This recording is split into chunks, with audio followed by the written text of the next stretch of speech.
প্রিয় ভিউয়ার্স, আমরা গত ক্লাসে চার্ট নিয়ে আলোচনা করেছিলাম। আজকে আমরা নতুন একটি ক্লাসে হাজির হয়েছি। যে তোমরা এখানে আমাদের ফেসবুক পেজ এবং কন্ট্যাক্ট নাম্বার দেখতে পাচ্ছ। তো আজকের ক্লাসে স্বাগতম জানিয়ে আমি 12তম ক্লাস শুরু করছি। তো আজকে আমাদের কম্পিউটার প্রোগ্রাম অ্যান্ড ফ্রিল্যান্সিং ক্লাসের ইনসার্ট মেনুতে আমি 12তম ক্লাসে হাজির হয়েছি তোমাদের সামনে। আজকে যা কিছু নিয়ে আলোচনা করব তা হচ্ছে বইয়ের পৃষ্ঠা নম্বর দেওয়া, পেজে অটোমেটিক তারিখ দেওয়া, টেক্সটের মধ্যে লেখা ও কালার এবং বর্ডার দেওয়া, লেখার মধ্যে প্রতীক এবং ইকুয়েশন দ্বারা গণিত করার নিয়ম। তো আমরা এখানে একটি মাইক্রোসফট ওয়ার্ড দেখতে পাচ্ছি। ইনসার্ট মেনু থেকে হেডারে ক্লিক করব পেজে নাম্বার দেওয়ার জন্য। দেখো আমরা হেডার থেকে এডিট হেডারে যাব। এডিট হেডারে ক্লিক করলাম। এডিট হেডারে ক্লিক করার পরে তোমরা এখানে দেখতে পাচ্ছ কার্সারটা আমাদের পেজের উপরে নড়াচড়া করছে। এখানে পেজ নাম্বারে ক্লিক করব। দেখো top of page, bottom of page বিভিন্ন অপশন রয়েছে। আমরা টপ অফ পেজের লেফটে, সেন্টার এবং রাইটে দেখতে পাচ্ছি। আমরা রাইটে সিলেক্ট করব, কারণ আমাদের পৃষ্ঠা নাম্বারটা রাইটে হয়ে থাকে প্রত্যেকটা বইয়ের পৃষ্ঠা নাম্বার। ইচ্ছা করলে তুমি মিডিলও দিতে পারো, মানে সেন্টারে। আমরা রাইটে নিলাম। দেখো 1 লেখা অটোমেটিক চলে আসছে। এবং আমরা দেখো নিচে যদি আমরা যাই, প্রত্যেকটা পেজে অটোমেটিক নাম্বার হয়ে গেল। কিন্তু আমাদের কষ্ট করে 1 2 3 বারবার লেখা লাগলো না। এভাবে আমরা হেডারের মাধ্যমে বিভিন্ন পেজের নাম্বার দিতে পারি বা পৃষ্ঠা নাম্বার দিতে পারি। আশা করি তোমরা বুঝতে পারছো। আবার আমরা ইনসার্টে গেলাম।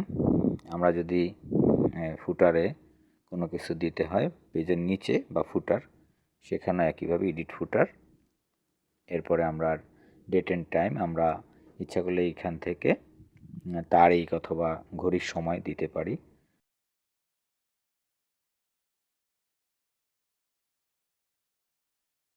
দেখতে পাচ্ছ উপরে একটা তারিখ আছে এবং নিচে ঘড়ির সময়।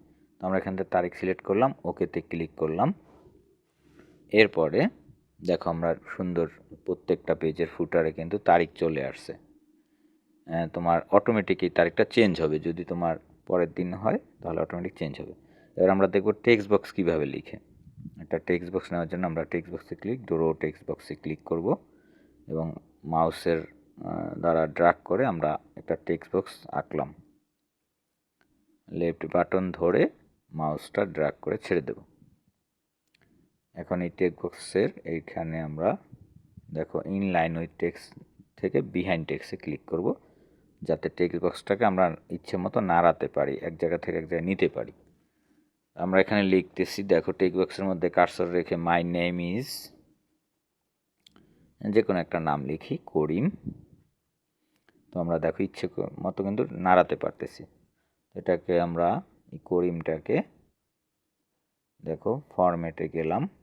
ফরম্যাট থেকে আমরা শেপ ফিল, আমরা ইচ্ছা করলে এটার ফিল কালারটা চেঞ্জ করতে পারি টেক্সট বক্সে।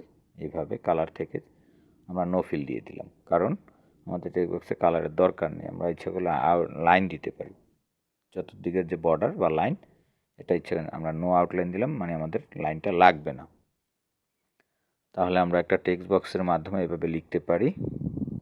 এখন আমরা দেখব কীভাবে সিম্বল আনা যায় বা প্রতীক। সিম্বল থেকে মোট সিম্বল, আমরা এখানে বিভিন্ন প্রতীক দেখতে পাচ্ছি। দেখো 1 2 3, তারপরে ডলার, বিভিন্ন চিহ্ন। আমরা এখান থেকে যে চিহ্নটা আমাদের দরকার বা প্রতীক দরকার সেইটা বাছাই করে নেব। তো আমরা দেখো এখান থেকে ডলার চিহ্নটা নিতেছি, তারপরে ইনসার্টে ক্লিক, তাহলে ডলার চিহ্নটা কিন্তু চলে আসছে। একইভাবে আমরা @ যদি নেই, ইনসার্টে ক্লিক, তাও চলে আসছে আমাদের পেজে।